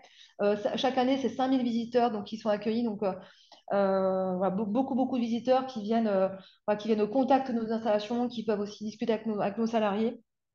Voilà, parce que c'est jamais, jamais plus intéressant, plus puissant que quand c'est les personnes qui font le travail, qui expliquent elles-mêmes comment ça se passe. On accueille beaucoup de stagiaires, je le disais, des stagiaires de troisième, de seconde, puisque c'est aussi des moments clés pour l'orientation. On va même, durant l'été, accueillir des centres aérés. Du coup, c'est les très jeunes qui viennent au contact de l'usine. Voilà, donc, il faut commencer très tôt par expliquer ce qu'on peut faire dans nos usines. Alors, nos métiers, donc, ils sont découpés en différentes filières. Donc, on va trouver les métiers du process. Donc, le process, voilà, c'est les métiers à la fois, on appelle les exploitants, donc les gens qui vont conduire les réacteurs, qui vont piloter les réacteurs.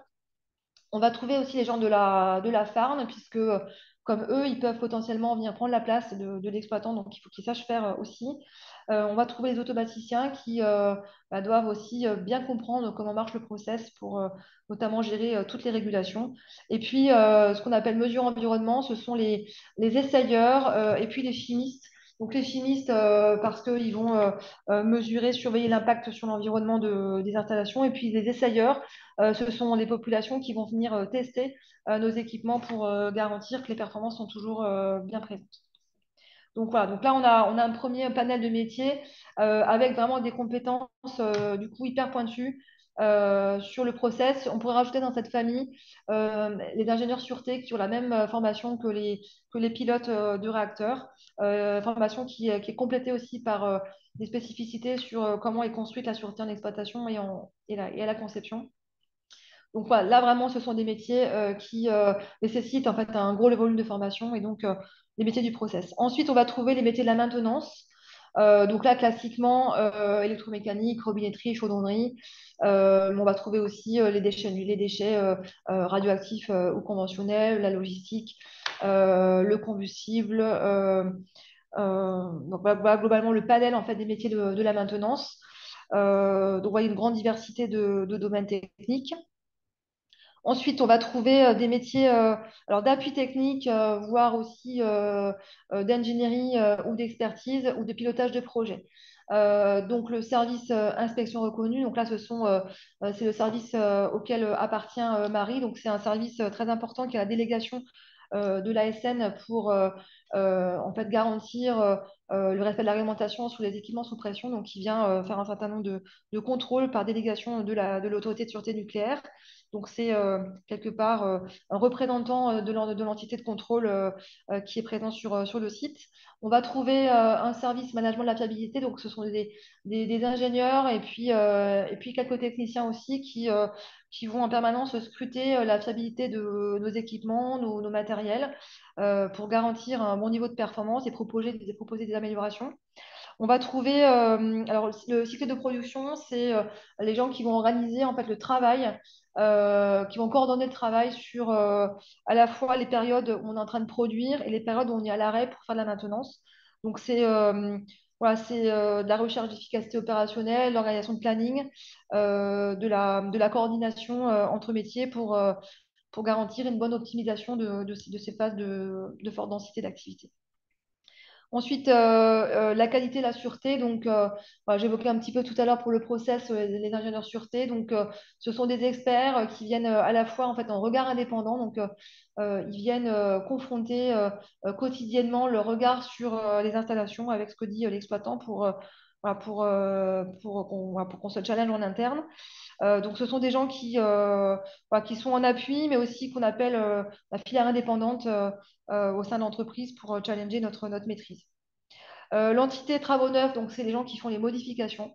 Donc vous comprenez qu'en ce moment on est en plein boom sur le sujet, donc ils sont en plein programme de travaux très très consistants. Donc ils vont plutôt donc du coup ajouter des équipements sur l'installation, faire des modifications. Et puis le service de prévention des risques qui va aussi être positionné en appui. Et après, on va trouver donc les métiers support. Donc, la formation, c'est très important puisque voilà, c'est là qu'on apprend les bons réflexes, qu'on pose les compétences et puis qu'on les entretient. Donc, on a un service formation en interne sur le site, donc qui est créé avec à la fois des jeunes embauchés, mais aussi des gens qui viennent de nos équipes pour avoir une bonne diversité en fait des profils. Puis après, on va trouver des métiers support plus classiques, l'informatique, la gestion, les ressources humaines, la communication et puis tout ce qui est surveillance du site. Voilà, donc vous voyez en fait une très très grande diversité des métiers. Les niveaux de recrutement, en fait, ils vont de bac pro à bac plus 5.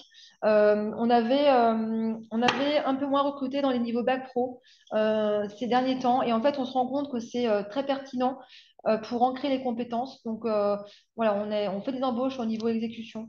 C'est très intéressant dans les ateliers parce que ça permet aux gens de prendre le temps d'ancrer la compétence et donc qui sont fidélisés. Et après, bien sûr, ils peuvent évoluer vers la maîtrise, la haute maîtrise, pourquoi pas vers de l'encadrement. Et donc, voilà, c'est quelque chose qui est un petit peu nouveau ces dernières années. Bon, sur ce slide, je pense que t'en ça as va être la même déjà chose. aussi, J'ai déjà raconté. Voilà, donc, vous voyez, par contre, juste sur ces slides, on vous les enverra tous, hein, bien sûr. En fait, tous ces métiers, ils sont accessibles à la fois par des débutants et par des personnes qui peuvent être expérimentées. Ce qu'il faut savoir, c'est qu'on a vraiment des parcours de formation qui permettent d'alimenter toutes ces filières. Par contre, vraiment ce qu'on s'interdit de faire ou ce qu'on fait le moins possible, voilà, on ne souhaite vraiment pas mettre en difficulté nos partenaires industriels. Donc, on est très attentif à ne pas débaucher en fait, des salariés de nos partenaires. Voilà, il peut arriver que parfois des salariés de nos partenaires décident de rompre leur contrat parce qu'ils veulent passer à autre chose. Voilà, donc, on est très attentif en tous les cas à ne pas faire d'appel du pied sur le sujet. Quand ça a lieu, et qu'il va nous rejoindre, ça doit se travailler de concert avec l'entreprise en anticipation pour ne mettre personne en difficulté. Donc voilà pour nos besoins. Donc là, c'est les besoins vraiment plutôt de la centrale nucléaire du budget que j'exploite avec mes équipes. Donc je l'ai dit plus largement, 100 000 recrutements pour la filière en 10 ans.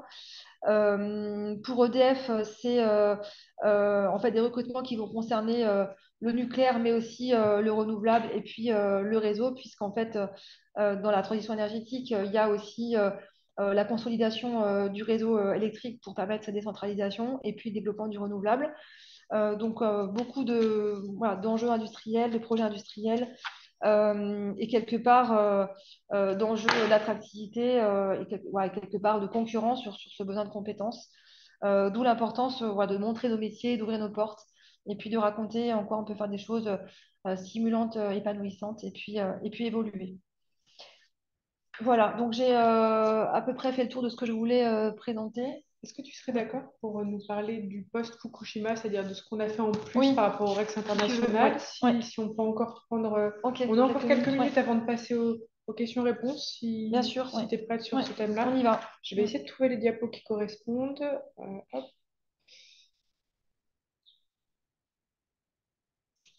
On n'a pas tout mis dans l'ordre, hein. On a essayé d'aller au...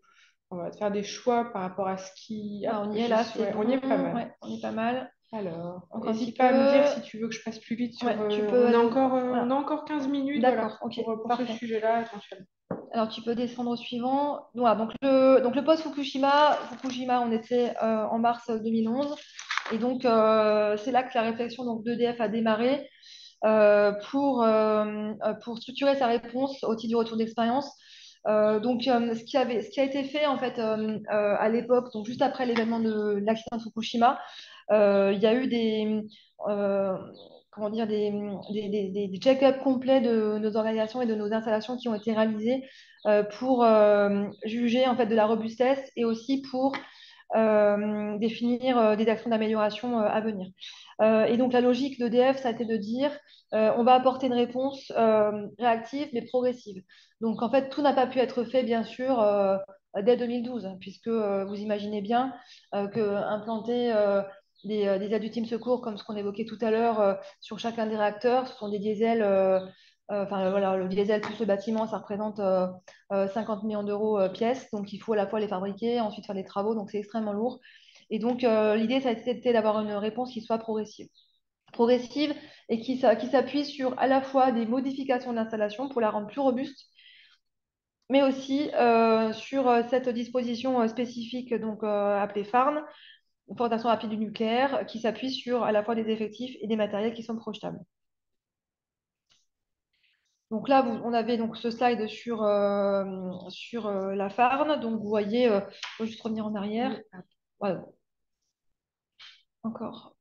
Voilà. Donc, vous voyez, c'est des équipements, des camions qui sont prééquipés, sur lesquels on va trouver des moyens de pompage, des groupes d'alimentation en air comprimé, des, des compresseurs, des groupes électrogènes, donc vraiment différents types de matériel, des systèmes aussi de franchissement. Et donc, tous ces camions, en fait, ils sont dans des hangars qui sont présents sur le site, prêts à être envoyés sur n'importe quel site, donc sous 24 heures sur n'importe quel site du parc français, et donc pour délivrer ensuite du coup, des moyens complémentaires et puis de l'autonomie. Voilà, donc 4 bases régionales, je l'évoquais tout à l'heure, dont on fait partie, et une direction de crise qui est positionnée à Paris, donc qui va coordonner l'envoi des équipements d'une base ou d'une autre. Ça représente globalement donc 300 salariés sur l'ensemble de ces bases. Donc pour budget, ce sont 70 effectifs qui sont présents sur notre site et donc qui se relayent en astreinte. Voilà, donc on voit sur la carte la localisation.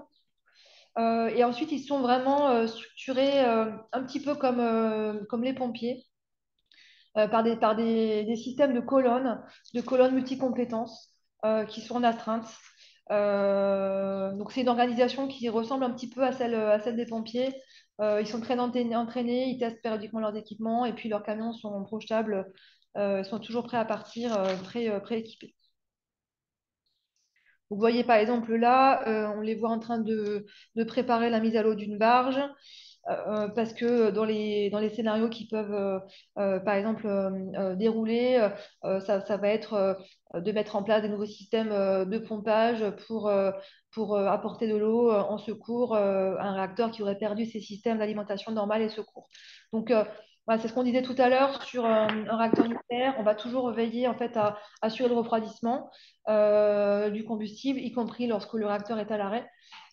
Et donc, pour faire ça, il faut mettre de l'eau. Donc, l'enjeu, c'est toujours finalement de mettre de l'eau, mettre de l'eau, mettre de l'eau. Donc, des systèmes de pompage dans le fleuve, voire dans la nappe phréatique, en secours et en secours ultime pour secourir ce qui est déjà prévu de conception sur l'installation. On peut passer. Ensuite, donc là, oui, sur ce schéma-là, vous voyez, donc c'est un exemple de ce qu'ils vont pouvoir déployer. Vous voyez, par exemple, le tuyau jaune. Ensuite, il va venir se raccorder sur un bâtiment. Donc, nos bâtiments, ils sont prééquipés de systèmes de plug. Donc, ce sont des points de raccordement qui ont été installés et qui permettent de raccorder les équipements de la farm. Et dans les dispositions au post-Fukushima, on a aussi la création d'un nouveau centre de crise local qui permettra d'héberger les équipes de crise avec un confinement qui soit garanti et puis une autonomie dans l'attente justement de la farm. Donc sur cette slide, donc là on est plutôt sur donc des dispositions post-Fukushima du type modification. Donc là, ce qui est représenté, c'est la source d'eau ultime. Donc voilà, on représente un moyen de pompage ultime complémentaire qu'on vient ajouter en fait au dispositif qui existait déjà. Donc dans notre conception initiale, on avait donc bien sûr ce qu'il faut pour fonctionner normalement, pour fonctionner lorsque le réacteur est à l'arrêt, avec des systèmes de secours qui étaient déjà doublés, triplés, séparés, redondés et avec une diversification.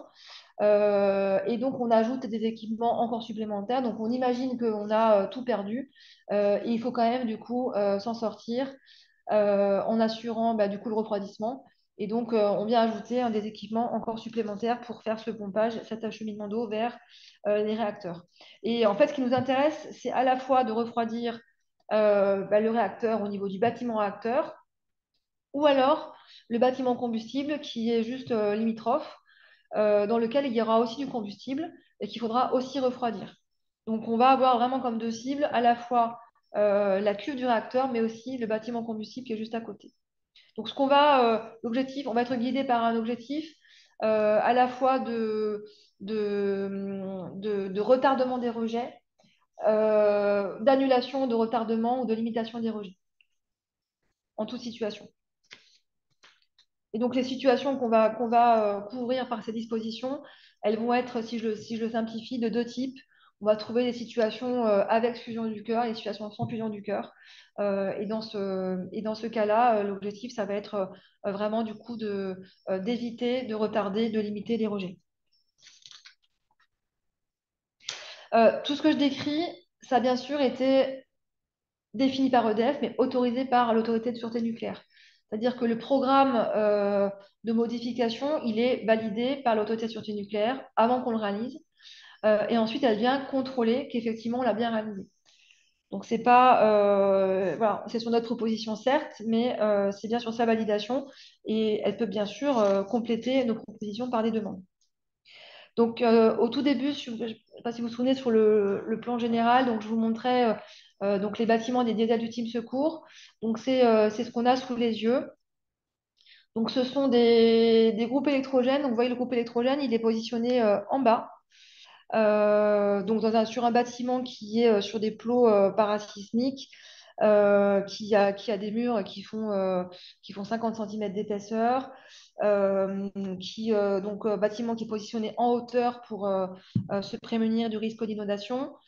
On a aussi du coup un système d'encapsulage sur la toiture pour garantir que si jamais on a une voiture qui s'envole, on ne vient pas détruire les systèmes d'aération et entraver du coup le fonctionnement correct du diesel. Donc c'est ce qu'on appelle un diesel ultime secours. Lui, il vient vraiment en secours ultime pour alimenter les équipements qui sont extrêmement importants pour secourir le réacteur, ce qu'on appelle le noyau dur. Donc, il va délivrer 3 MW de puissance. Donc, c'est suffisant pour alimenter le noyau dur. Il va avoir une autonomie de 3 jours. Donc, il a sa réserve de fuel pour tenir 3 jours, ce qui suffit largement pour attendre l'arrivée de la farm qui va pouvoir ensuite réapprovisionner à son tour. Donc, voilà, des aides du Team Secours. On va trouver donc un système ultime aussi d'aspersion de l'enceinte, donc qui vient redonder un système de sauvegarde dont on dispose déjà aujourd'hui, avec donc à la fois en fait un échangeur. Donc, vous voyez, c'est sur la partie basse là, un échangeur qu'on appelle l'échangeur d'aspersion enceinte ultime. Donc, échangeur, pompe, avec un système qui permet de pomper dans la rivière. Donc, toujours pareil, hein, prendre de l'eau, l'envoyer ensuite dans les circuits.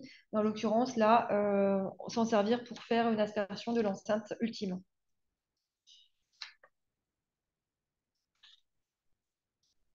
Ensuite, là, on a un dispositif donc d'éventage du bâtiment réacteur. Donc, le bâtiment réacteur, il est susceptible de monter en pression en cas de brèche sur le circuit primaire.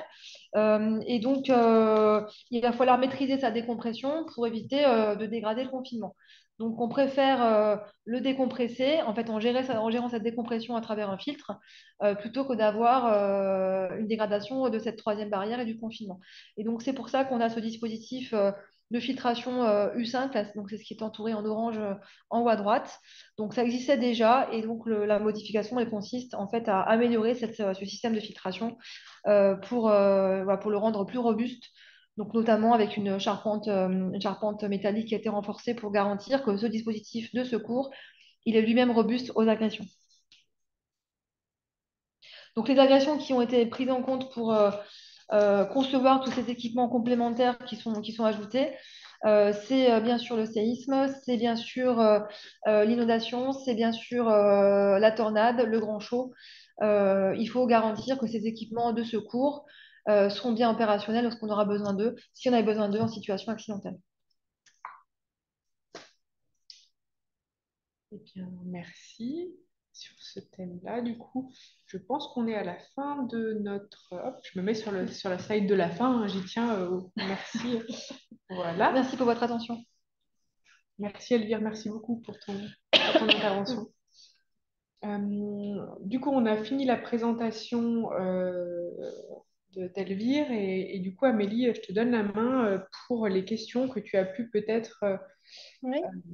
récupérer sur le chat. Alors, merci Elvire pour cette présentation qui était assez complète. Merci pour votre attention et Bien.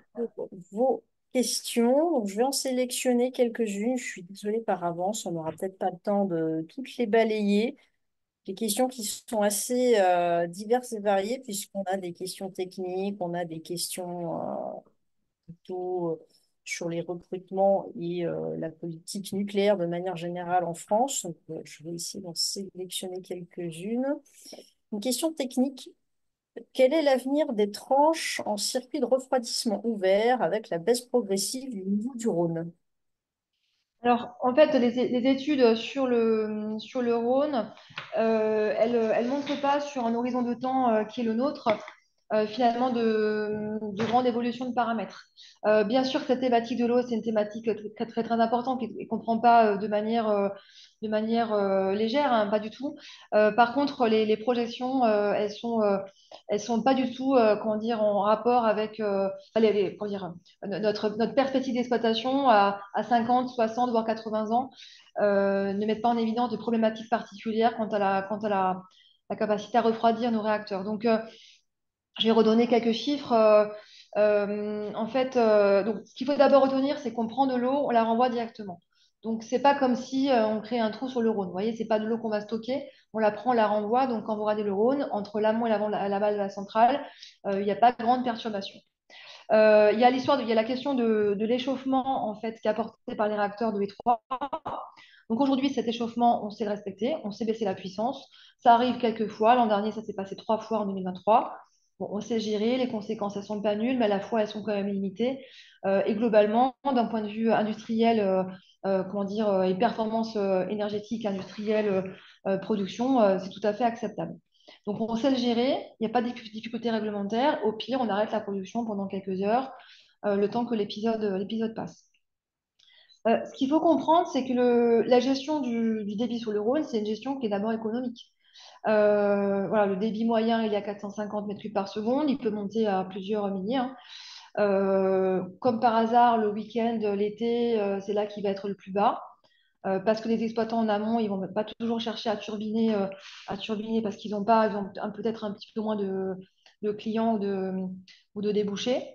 Donc c'est d'abord une gestion économique. Et le débit, il est garanti pour la centrale à 150 mètres cubes par seconde à tout moment et on n'a pas de difficulté à le tenir. Donc fondamentalement, il n'y a pas de problème en fait, de sûreté nucléaire, ça c'est clair.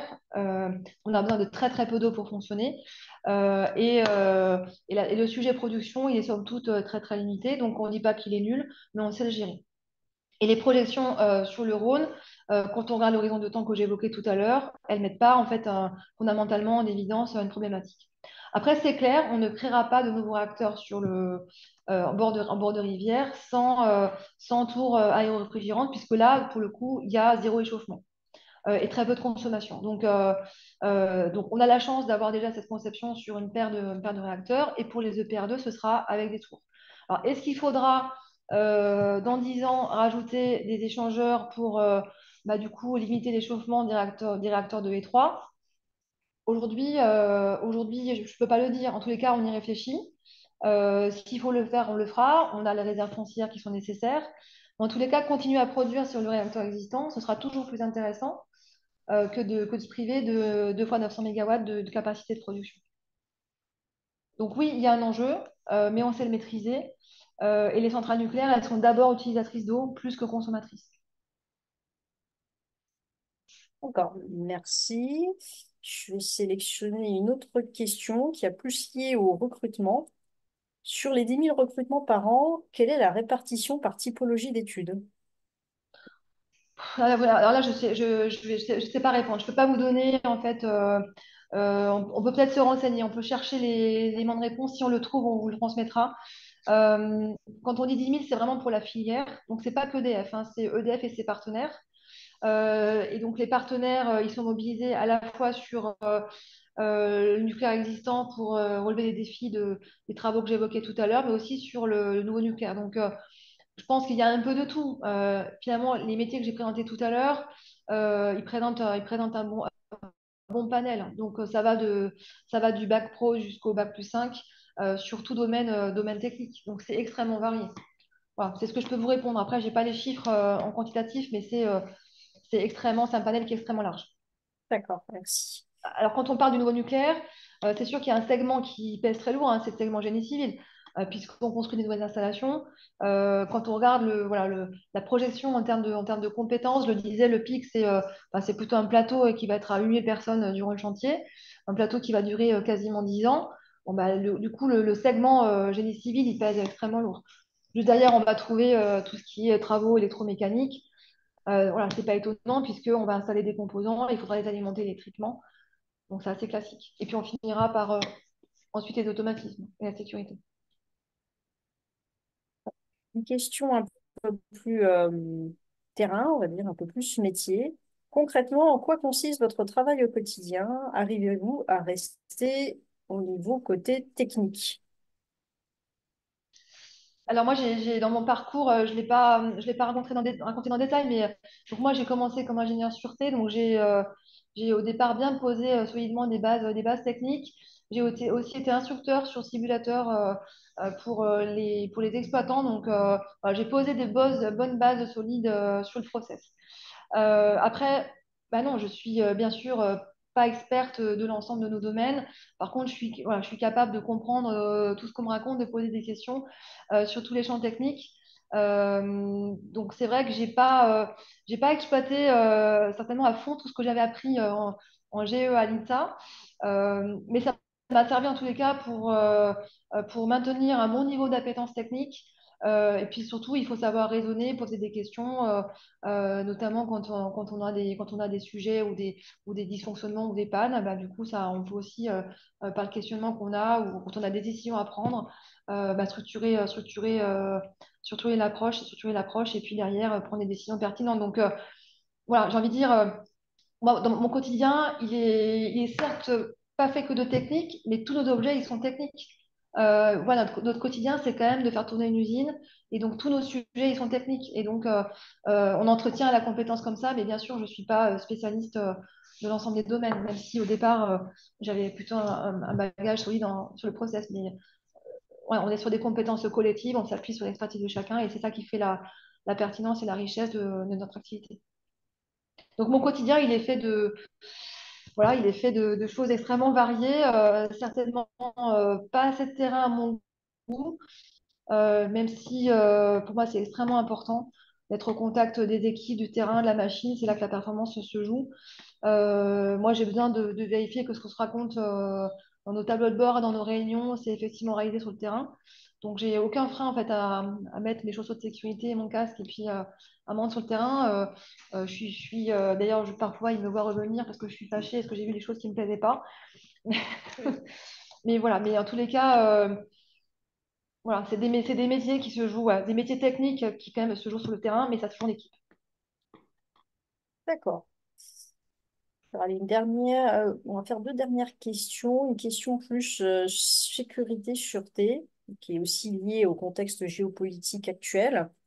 Autant que vous puissiez le savoir, quels seraient les niveaux de sécurité, sûreté, qui seraient aujourd'hui à défaut à Zaporizhzhia, donc en Ukraine, hein, du fait de la guerre, versus ce que vous avez présenté pour la centrale du budget? Alors, je peux pas répondre directement à la question, je ne sais pas.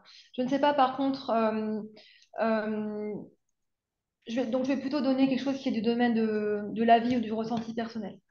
Il y a un point qui était extrêmement important, qui est extrêmement important, c'est le lien qui a été qui est maintenu toujours aujourd'hui avec l'AIEA, qui, vous vous souvenez, en fait, s'était rendu sur place.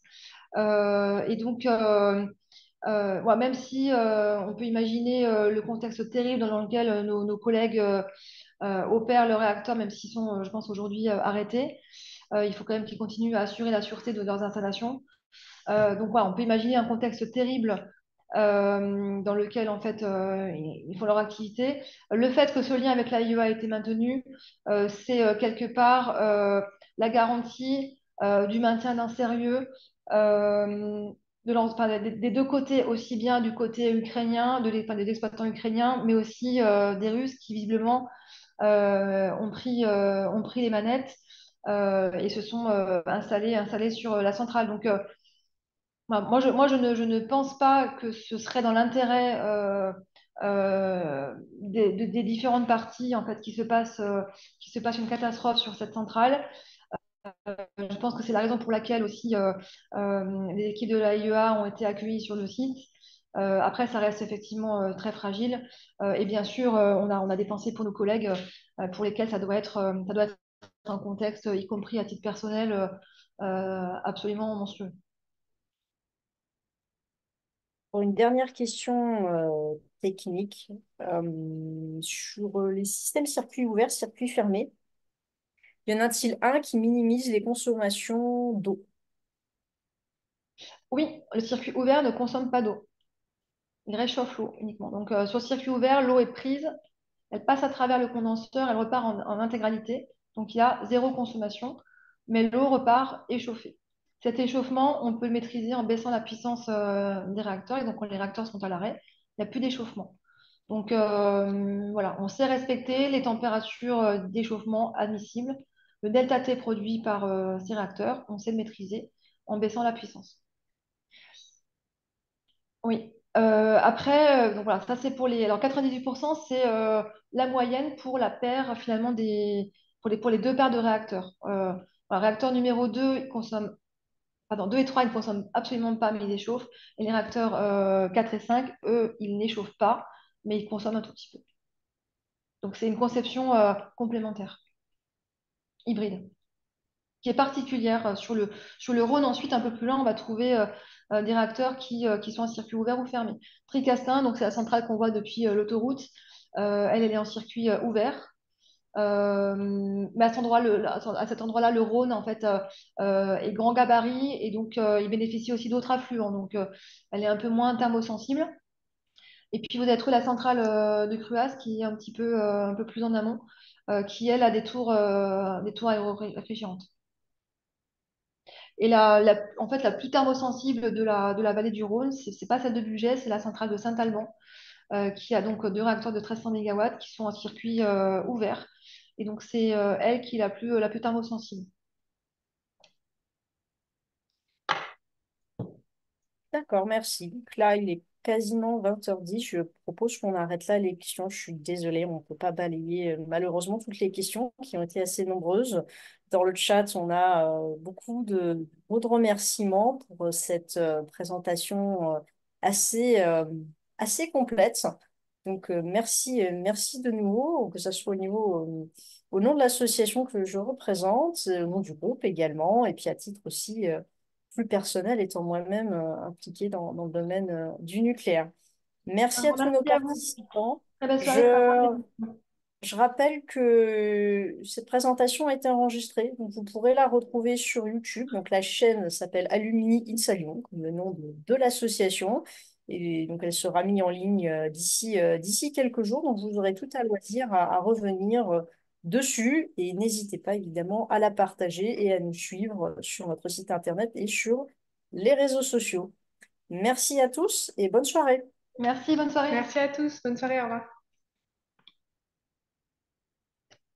On peut peut-être rester, Marie, juste 2 minutes pour débriefer. Peut-être arrêter Ouais, l'enregistrement. je vais arrêter l'enregistrement puis laisser les gens se déconnecter un petit peu. On a encore une quarantaine de participants. Bonne soirée tout le monde. Et il faut que je trouve le bouton pour arrêter l'enregistrement.